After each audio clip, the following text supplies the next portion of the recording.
ಇನ್ನು ನಟ ರಜನಿಕಾಂತ್ ಅವರ ಬಗ್ಗೆ ಬಂದಿರೋದು ಆಘಾತಕಾರಿ ಸುದ್ದಿ ಅಂತ ಹೇಳ್ಬೋದು. ಅದು ನಟ ರಜನಿಕಾಂತ್ ಅವರಿಗೆ ನಿಜಕ್ಕೂ ಆಗಿದ್ದು ಏನಿದೆ ಬಗ್ಗೆ ಸಂಪೂರ್ಣ ಮಾಹಿತಿ ನಾವು ಈಗ ಕೊಡ್ತೀನಿ. ಅದಕ್ಕೂ ಚಾನಲ್ಸ್ ಕೂಡ ಸಬ್ಸ್ಕ್ರೈಬ್ ಕಳಿಸಿದ್ರೆ ಹೌದು, ಕನ್ನಡ ಸಿನಿಮಾ ಇಂಡಸ್ಟ್ರಿ ಕಂಡಂಥ ಮೇರು ನಟ ಮತ್ತು ತಮಿಳು ಇಂಡಸ್ಟ್ರಿ ಕಂಡಂಥ ಮೇರು ನಟ ಅಂತ ಹೇಳ್ಬೋದು. ಇಡೀ ಸೌತ್ ಭಾಷೆಯಲ್ಲೇ ರಜನಿಕಾಂತ್ ಅವರು ಇವತ್ತಿಗೂ ಕೂಡ 85 ವರ್ಷ ವಯಸ್ಸಾದರೂ ಕೂಡ ಅಂಥ ಅಷ್ಟೇ ಆ್ಯಕ್ಷನ್ ಆಗಿ ಮಾಡ್ತಾರೆ ಅಂತ ಹೇಳ್ಬೋದು. ಇತ್ತೀಚೆಗೆ ಜೈಲರ್ ಸಿನಿಮಾನು ಕೂಡ ಬಂದಿದ್ದು ನೀವು ನೋಡಿರ್ತೀರಿ. ಈಗ ಜೈಲರ್ 2 ಸಿನಿಮಾ ಈಗ ಬರ್ತದೆ. ಇದೇ ಅವರ ಕೊನೆಯ ಸಿನಿಮಾ ಅಂತ ಕೂಡ ಹೇಳಿದ್ದಾರೆ. ಈ ಸಿನಿಮಾದ ನಂತರ ನಿವೃತ್ತಿಯನ್ನು ಕೂಡ ಘೋಷಣೆಯನ್ನು ಮಾಡಿದ್ದಾರೆ. ಈಗಾಗಲೇ ಜೈಲರ್ 2 ಸಿನಿಮಾ ಬಂದ ನಂತರ ನಿವೃತ್ತಿಯನ್ನು ಕೂಡ ಈಗಾಗಲೇ ಮುಂಚೆನೇ ನಿವೃತ್ತಿ ಘೋಷಣೆ ಮಾಡೋದ್ರಿಂದ ನಟ ರಜನಿಕಾಂತ್ ಅವರು ಚಿತ್ರರಂಗದಿಂದ ಇನ್ನಿಲ್ಲ ಅಂತಲೇ ಕೂಡ ಹೇಳ್ಬೋದು.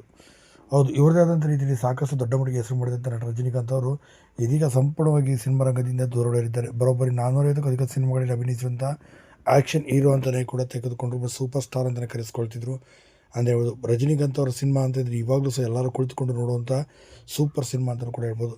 ಇಂಥ ಅದ್ಭುತದ ನಟ ಇದೀಗ ನಿವೃತ್ತಿ ಘೋಷಣೆ ಮಾಡೋದ್ರ ಮೂಲಕ ಸಿನಿಮಾ ರಂಗದಿಂದ ಇನ್ನಿಲ್ಲವಾಗಿದ್ದಾರೆ ಅಂತಲೇ ಹೇಳ್ಬೋದು. ಆಗ ನೀವೇನಂತ ಹೇಳಿದ್ರ ಬಗ್ಗೆ ದಯವಿಟ್ಟು ಕಮೆಂಟ್ ಮಾಡಿ ತಿಳಿಸಿ. ಹಾಗೆ ವಿಡಿಯೋನ ಲೈಕ್ ಮಾಡಿ, ಆದಷ್ಟು ಶೇರ್ ಮಾಡಿ.